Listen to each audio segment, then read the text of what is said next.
অবৈধ ভোটারদের হাতে শক্ত করছেন কি কল্যাণ বন্দ্যোপাধ্যায়? যেভাবে একটার পর একটা বেফাস মন্তব্য করছেন তিনি, এই প্রশ্নটাই রীতিমতন উঠছে তৃণমূল সাংসদেরই মন্তব্যে। এদিন হাওড়ায় রীতিমতন একটি এসআইআর এর সহায়তা ক্যাম্প এবং সেখানে হাজির হন তিনি। হাজির থাকা অবস্থাতেই সেখানে দাঁড়িয়ে কল্যাণ বলেন যে আপনারা ফর্ম বিলি করুন, বাকি আমরা বুঝে নেব। কি বুঝবেন তিনি?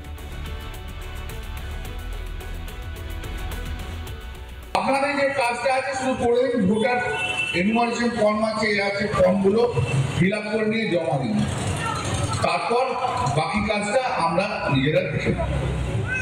আমাদের পার্টি আছে, সবাই আছে, আপনাদের এখানে গ্রাম পঞ্চায়েতের মেম্বার আছে, প্রধান আছে, জেলা পরিষদ আছে, পঞ্চায়েত সমিতি আছে, এমএলএ আছে, এমপি আছে। আপনাদের আবার চিন্তা কিছু, সবার উপর মাথার উপর মমতা ব্যানার্জি আছে। চূড়ান্ত নাটক, তা আবার বনগাঁয়। বনগাঁয় টান টান পুরো নাটক।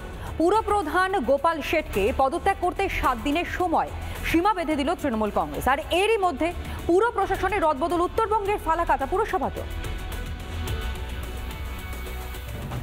বিধানসভা ভোটের আগে রাজ্যের কোনায় কোনায় পুরো প্রশাসনে রদবদল করে চলেছে তৃণমূল। এর মধ্যে পুরো নাটক বনগাঁয়।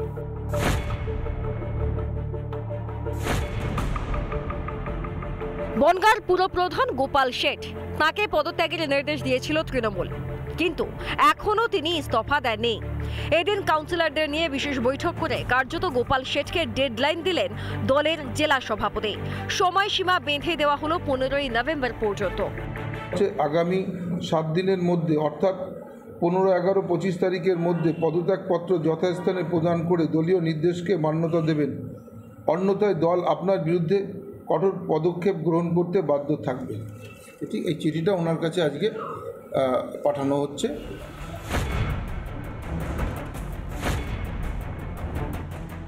আমি শুধু একজন কাউন্সিলর হিসেবে, একজন নাগরিক হিসেবে আমি এইটুকু বলতে পারি যে কে কি করবে না করবে, আপনারা কি করবেন, কে পদ ছাড়বে কে ছাড়বে না, সেটা সম্পূর্ণটা তাদের দলীয়গত ব্যাপার। কিন্তু আমি এইটুকু বলতে চাই যে 22টা ওয়ার্ডের মানুষ যেন পৌর পরিষেবা থেকে বঞ্চিত না হয়। রাজ্যের অন্য অনেক পুরসভার মতোই ফালাকাটার পুরো প্রশাসনেও রদবদল।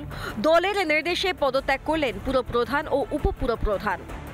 সারা রাজ্যেই একটা রদবদলের প্রক্রিয়া দল শুরু করেছে, তার সাথে সাথে ফালাকাটাও রদবদল হয়েছে। কিন্তু ফালাকাটায় আমাদের সম্মানীয় চেয়ারম্যান সাহেবের শারীরিক অসুস্থতার কারণে উনি দলের কাছে কয়েকদিন আগে দরবার করেছেন। দুবার তো একটা নাটক পরিস্থিতি ছিল, তো জানি না এবার নাটক কিনা। আসলে ফালাকাটা পুরসভা পুরবাসীর কাছে একটা প্রহসন। আমরা এখানে গ্রামীণ নাগরিকরা যে ধরনের সুবিধা পায় সে ধরনের সুবিধাও আমরা পাই না, কিন্তু আমরা পুরসভায় বসবাস করি। 24-এর ভোটে শহুরে এলাকার ভোটে ধাক্কা খেয়েছে তৃণমূল। শহুরে ভোট পুনরুদ্ধারে 26-এর আগে পুরো প্রশাসনের রদবদল। কিন্তু এতে কি পায়ের তলার মাটি ফিরে পাবে শাসক? রিপাবলিক বাংলা।